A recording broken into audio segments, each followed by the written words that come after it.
안녕하세요, 정치빈입니다. 이 지방선거 끝나고 좀 혼란스럽습니다.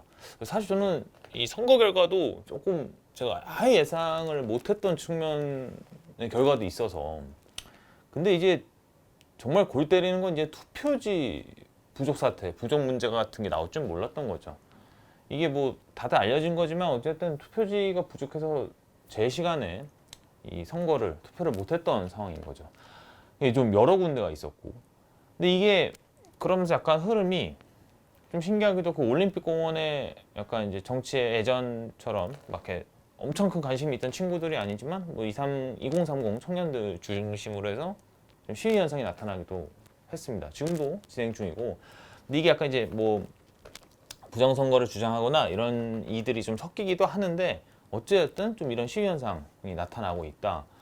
그래서 좀 참정권 침해에 분노한 이들이 모여서 되게 자발적인 시위를 하고 있는데, 좀 다른 얘기를 좀 해보고 싶어서 이 얘기를, 우선 저는 어쨌든 이렇게 이 자신의 분노를 갖고 이렇게 거리에 나오고 이런 것들은 굉장히 올바르고 건강하다고 생각을 해요. 제가 좀 사실 보면 좀 낯선 장면들도 있어서 어떻게 뭐라고 할까 하다가 이제 정리를 하면 좀 좋을 것 같아서, 또 약간 이런 것들이 실제 자기들이 원하는 메시지를 더 강력하게 추진할 수 있는 방법이 뭘까에 도움도 될 수 있지 않을까 이런 생각도 해보게 되네요. 사실 이게 처음에 화제가 된 게 지난주부터 이제 막 갑자기 사람들이 모여서 재투표를 외치고 이런 거잖아요. 그러니까 우리가 이제 흔히 보는 시위 모습이랑 다릅니다. 여기 이제 계신 이들이 자기를 시위대라고 부르는 거에 좀 거부감을 느끼시는데, 뭐 본인들은 시민이다 뭐 이렇게 말씀하시는데, 뭐 시위가 맞고요. 그러니까 뭐 시위가 물건을 부시고 사람들하고 싸우고 이런 것만 시위가 아니라요. 지금 이렇게 재투표를 외치고 이런 거 그냥 자체가 시인 겁니다. 그러니까 그걸 뭐 부정할 필요는 없다. 제가 이거를 왜 말씀을 드리냐면, 어쨌든 자기 행동에 대한 정의, 규정이 돼야 뭐 그 다음 스텝들을 밟아 나가니까. 그러니까 언어가 혼란스러워지면 방향성이 흐트러집니다. 그러니까 이런 건 좀 가볍게 정리하는 게 맞다고 보고요.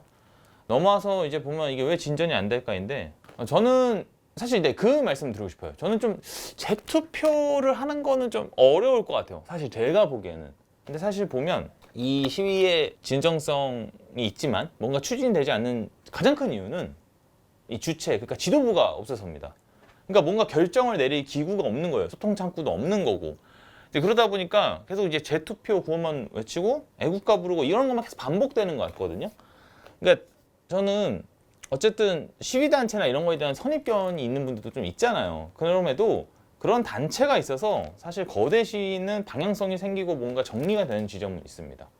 그러니까 저는 이제 그런 거죠. 그러니까 그 공간에서, 이 제한된 공간에서 재투표만 외치는 게 과연 변화의 큰 흐름을 만들 수 있을까. 물론 어느 정도의 정치권에서의 반응도 있지만 이게 되게 그 에너지가 굉장히 좋고 강력한데 뭔가 흐름을 만들어내는 게 어렵다는 거죠.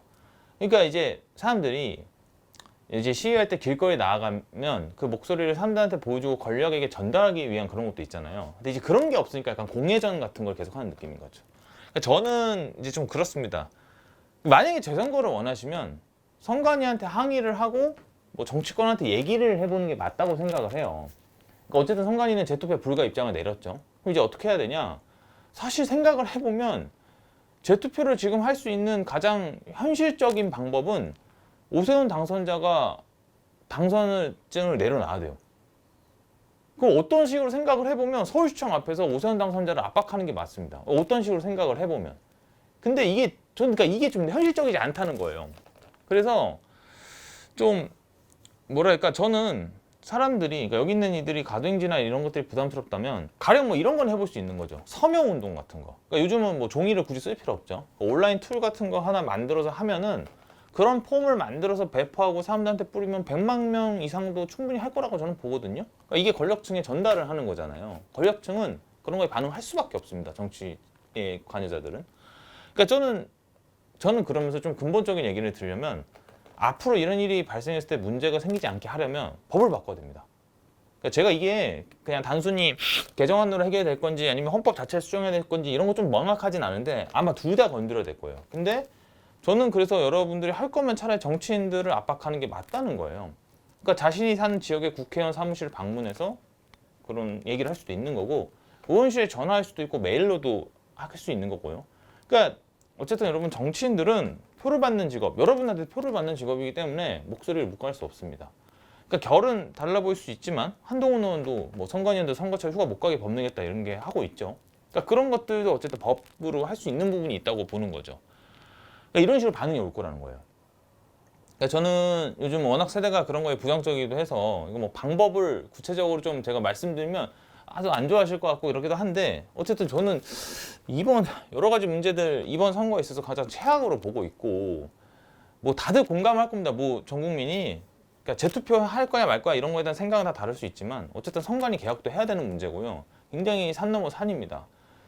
저는 개인적으로는 좀 여러분들이 부정선거 이런 거 휩싸이지 마시고 앞으로 나아가시길 바랍니다. 이게 부정선거 섞이는 이상은 조금 혼란스러워질 수 있어서 어쨌든 뭐 그 그러니까 민이라는 게 또 그렇게 전달될 수 있는 창구가 있어서 좀 여러 가지 목소리가 섞일 수도 있거든요. 어쨌든 좀 힘내시길 바라면서 좀 이게 어떻게 해결될지 어떻게 진행될지 저도 살펴보도록 하겠습니다. 감사합니다. 정치빈이었습니다.